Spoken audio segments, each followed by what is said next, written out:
Hello, people of YouTube. My name is Steve Gray. This is Gray's Guitars, and thank you for watching. If you're new here, please hit that subscribe button, turn on that notification bell, leave a like, and feel free to comment down below what you would like me to do for future guitar and music-related videos. So today we are talking about this guy again. Oh, she's so heavy. So heavy, so pretty. We are talking about Warmoth and whether or not you should build your own Warmoth guitar, whether or not you should, choose a different thing, whether or not you should go buy actual Fender parts, and what you should be doing. So, let's talk about Warmoth.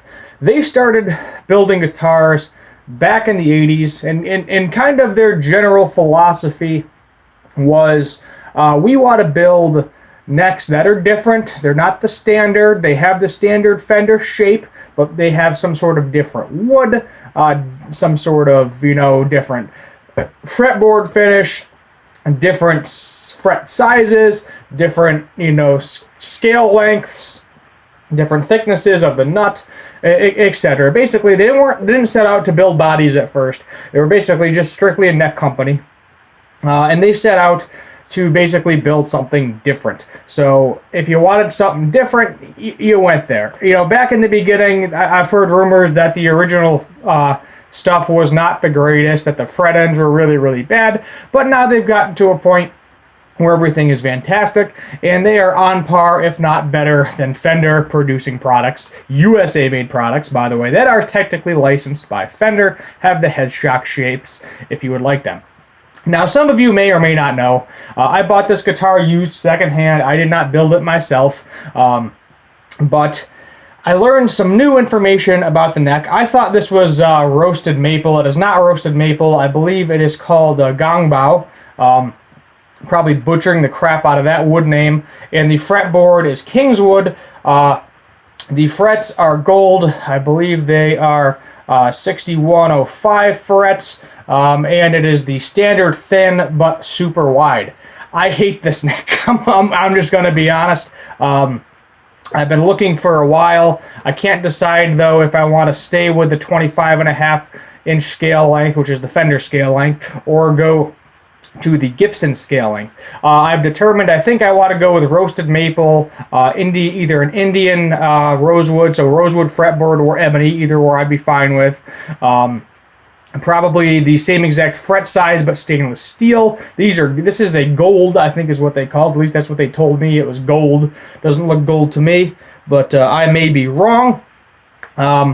And maybe either the standard thin or the 59 round back. The main reason I want to get a different neck and sell this neck, obviously, is because it's just too wide for me. I don't enjoy playing this guitar. I do a lot of rhythm stuff. I'm not doing a bunch of crazy elite stuff. Yes, it sustains nice. It's fun, but I just do not like the neck. I want to sell the neck, and I have the neck posted on my local websites, trying to sell it for what I think is probably less than what it costs new, but what it's worth. So the big thing is should you put a bunch of money into this? How much is it going to cost you? Is there a way to do it cheaper? Should you go new? Should you go used? What should you do? So let's start with the body shape. They have a bunch of different body shapes, but the thing to remember is none of this is set neck. So none of it's neck through, so they do not build full guitars. They build bolt-on. Everything is a bolt-on neck. So if you don't like bolt-on guitars, you should probably look somewhere else. You can stop watching this video right now, move along, find something else to do. Maybe I'll make a video about somebody else like that, like Kiesel or something later on. So just that you know. So they have, this is the Type Z. They have your Ibanez shapes, your Gibson shapes, your Fender shapes. Those are pretty much the main three, and a few shapes that only they have and nobody else has. Price-wise, you can get an unfinished body, so basically bare wood body, for probably a couple $100. They throw your own pickups in it, finish it yourself, etc. And it can range all the way up to like $500, depending on what crazy wood you want to use. I think if you go solid rosewood body, like those solid rosewood Telecasters Fender puts out every once in a while, you're pushing that $500 mark. That's just for the body. That ain't even for a neck or pickups or anything like that. The necks, pretty much same range. You can get something as, you get a plain maple neck, standard thin, like unfinished. I think they're like $135, so nothing, nothing's gonna bust the bank there. But something like a neck like this, if I did my calculations correct, looking up everything on how they did it, this is basically a $400 neck. So yeah, it can get pricey, and I'm sure it can probably push that $500 range. So you can get into this for like $300. For the neck and body, I would say being on the cheaper end, all the way up into the $1,000 mark. But keep in mind, then you got to buy all the hardware. You got to buy the pickups, the wiring harnesses, the tuners, string trees if you need them, strap locks or strap buttons, or whatever you're going to put on the guitar, etc. You might have to go to somebody to get it professionally finished if it needs a finish, because certain necks, certain types of woods, they will not warranty unless there's a finish on it. Certain types of woods, they will warranty without a finish on it. Roasted maple being one of them, the Ganbanza being one of them. There's a few different types of woods. They will warranty for the 2 years without having that finish on them, because they are a very, very stable. I think Pau Ferro is another one, without having that very stable. They're very stable. Basically, they don't need a finish because they don't really move. There's not enough moisture in them to affect them. Maple, mahogany, those two, they do require a finish. The biggest thing is, minus the fret size, minus the body, pick whatever body shape you want, go from there. There's a couple different things. There's only one real major difference you can do in the body, possibly two, depending on what it has. Some body types you can specifically pay more money to get certain contours. And then they have what's called a 720 mod, which this guitar does have. And basically what that does is you can't have a pick guard on the guitar, so keep that in mind. It brings the neck closer to the body, giving you even lower string action. Basically what it means is it's like your standard Fender neck pocket, but it's a little bit deeper.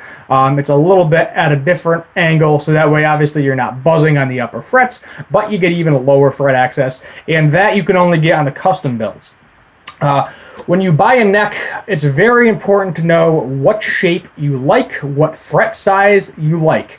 Because if you don't know what you're doing and you throw some random frets on there, you throw a random a random shape on there, you are not going to like it. For example, the extra wide. So everybody says Gibson necks are fat, especially the 59, which they do have a 59 round back. They charge a little bit more money for it, so keep that in mind. If you're doing the 59 round back, they will charge more money for that. It's closest to a Gibson shape or a PRS shape is what they say on their website. Also, the reason I hate the extra wide is because the fretboard is wider than the actual neck, as you can see, so it sticks out. There's a little hole there for a side adjustment. Speaking of necks, there's also three types. There is the vintage modern, and the modern. So the vintage, you can only adjust the truss rod from the bottom. They're all dual action truss rods as far as I know. The vintage modern is your standard Fender where you adjust it on the top. There's a hole. And then there's your modern, which is you can adjust on the bottom, and then you can also do minor adjustments on the side. That is very nice, as I said, very clean on the top. The major difference is a lot of them, the side adjustments, if you're not careful, they have been known to break. I think this one is technically broken. Not a big deal, not a major deal. You can still adjust the truss rod, but you got a big ugly hole in the side of it now, unfortunately. So shape-wise, 59, very similar to a Les Paul. They have the standard thin, which is basically like every Fender neck ever. They have like a V shape, which is like a Clapton V. I hate that shape personally. They have a boat neck, which is very, very fat. It's a very beefy back. They have I believe it's a Eddie Wolfgang neck, where like one part of the neck is thicker than the other. So like maybe this part is big, fat, and round, but on this side of the neck, it's like a different radius. So think of it as like short circle, then more ovular on this side is the best way to do that. So you got to know what neck profile you like. And unfortunately, there's not really a way to go out and try Warmoth necks, because I have never seen a dealer that has every single type of Warmoth neck lying around for you to try out, unfortunately. So you got to know what you like. If you like Les Pauls, go for that 59.